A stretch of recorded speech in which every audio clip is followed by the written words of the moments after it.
14 ঘন্টাও নেই, তার মধ্যে কিন্তু আগামীকাল কে বাংলার মসনদে আসতে চলেছে, দাদা না দিদি, সেটা কিন্তু মোটামুটি আমাদের কাছে ক্লিয়ার হয়ে যাবে। শেষ মুহূর্তে সাধারণ সচেতন নাগরিক হিসেবে আমার একটাই অনুরোধ সবার কাছে, এই বিজেপি এবং তৃণমূল, আপনারা জানেন এবারের ভোট ফেয়ার ইলেকশন হয়েছে, জনগণ তার নিজের যা রায় দিতে পেরেছে। আমার মনে হয় না গত 50 বছরেও এভাবে মানুষ স্বতঃস্ফূর্তভাবে নিজেরা তার গণতান্ত্রিক অধিকার দিতে পেরেছে।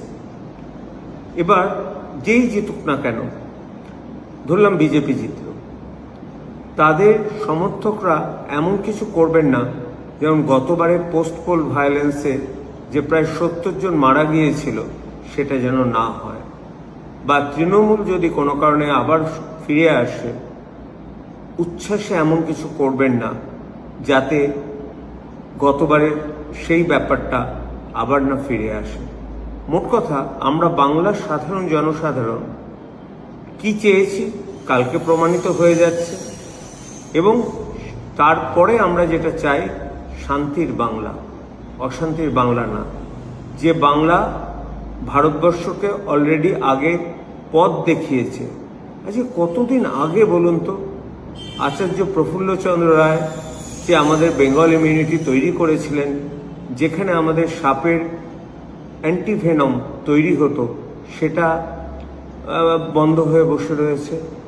অজস্র কলকারখানা সিপিএমের আমলে বন্ধ হয়েছে, তৃণমূলের আমলে তো একটা শিল্পও গড়ে ওঠেনি, ভাতা শিল্প ছাড়া।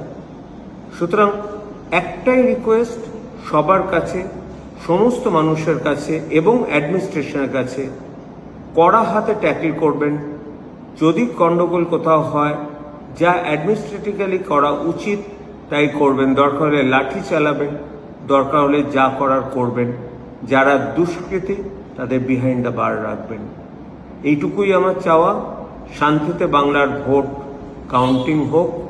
যারা সত্যিকারের বাংলার ভালো চায় তার রিফ্লেকশন আমরা আর 14 ঘন্টা বাদে পেয়ে যাব। আর বাড়াতে চাই না। ভালো থাকুন। শুভ সন্ধ্যা।